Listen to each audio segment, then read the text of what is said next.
Buddy Luis,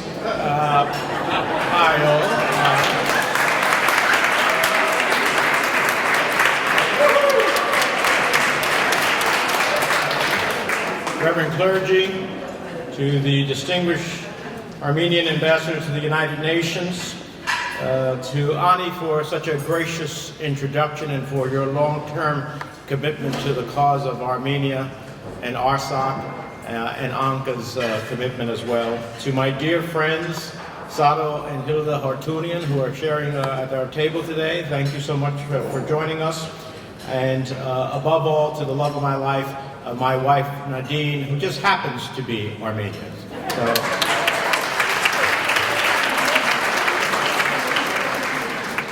it's an honor to be with the Voice of Armenians tonight to mark your 10th anniversary. Your important work highlighting the people, the achievement, the challenges of the Armenian diaspora over the course of the last decade is truly inspiring. Your broadcasts across the tri-state area contribute to the cultural fabric that we appreciate in New Jersey, New York, Connecticut. And by fostering ties between the diaspora and Armenia, you help maintain and build upon the United States' important friendship with the Armenian people.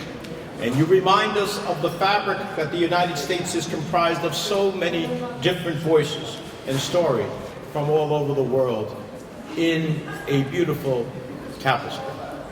I especially want to take a moment to thank Karina, who made this all possible. As executive producer of the award-winning Voice of Armenians, she has been a steadfast advocate for Armenia and the people of Nagorno-Karabakh, a quarter of a century of exceptional journalism. I salute you. Congratulations on this recognition as well. The messages that you have shared with audiences have played an important role in combating disinformation across the United States and around the world. Your stage adaptation of You Rejoice My Heart, the novel dedicated to the Armenian genocide, was a powerful example of how art and theater help us grapple with the past and educate others. Your art speaks truth and sheds light on what the Armenian people have overcome and achieved in the past century. Receiving this Armenian Solidarity Award is truly humbling, and while we have accomplished much together, we still have much to do. The war in Nagorno-Karabakh just 1.5 years ago uprooted nearly 100,000 ethnic Armenians from their homes. We cannot forget them, and I intend to push the administration and provide meaningful resettlement support and USAID to meet their humanitarian needs.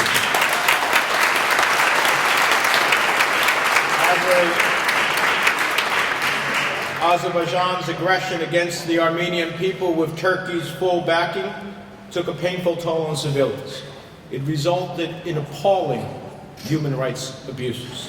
Baku continues to hold scores of Armenians prisoners of war in their jails, an open wound for the families who don't know their relatives' fate or condition. Today, I put out a statement because I was brought to my attention from my foreign relations staff that Azerbaijani forces may have entered parts of Nagorno-Karabakh and launched drone strikes on the region's self-defense forces. Those are extremely concerning, and I want the United States government to speak up and say no more, no more, no more.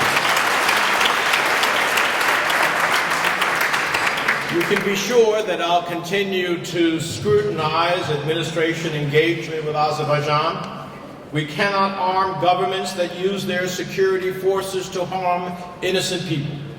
As the report that I commissioned by the Government Accountability Office, the GAO, showed, more accountability of U.S. security assistance to Azerbaijan is necessary because, as of today, the Armenian people continue to face threats that cannot go unanswered. And those threats should never come at the point of a U.S.-funded weapon. It should never come at the point of a U.S.-funded weapon. Now, finally, as many of you know, for years, even before I was blessed to meet my wife, I have led efforts in the Senate to recognize the Armenian genocide.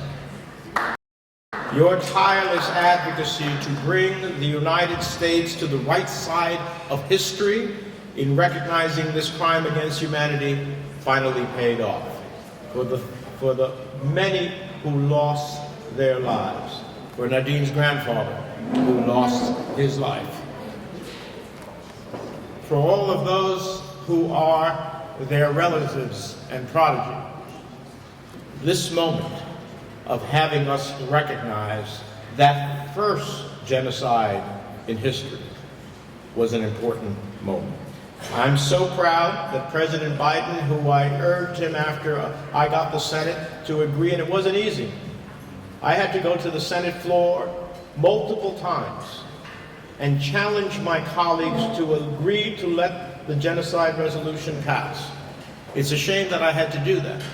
But I said, I will continue to come to the floor every week until you recognize that you are on the wrong side of history. And finally, history is correct. And I am so proud that President Biden, at my urging, I said, you made a commitment during the campaign. So have many other presidents, Democrat and Republicans, made commitments to the campaign. But I want to see you keep that commitment and put the United States on the right side of history. And when he did so and finally officially recognized the Armenian genocide on behalf of all of the United States, it was an important moment. So I close by saying I appreciate this beautiful award that you honor me with tonight. And I promise you, when I look at this award, I will remember. I will think of the grandmother of the artist who designed this award, who survived to survive the genocide, she had to eat her own jewelry.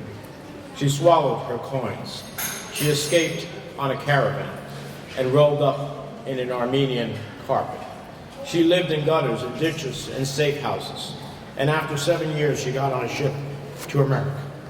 That legacy, that struggle to survive, inspires me.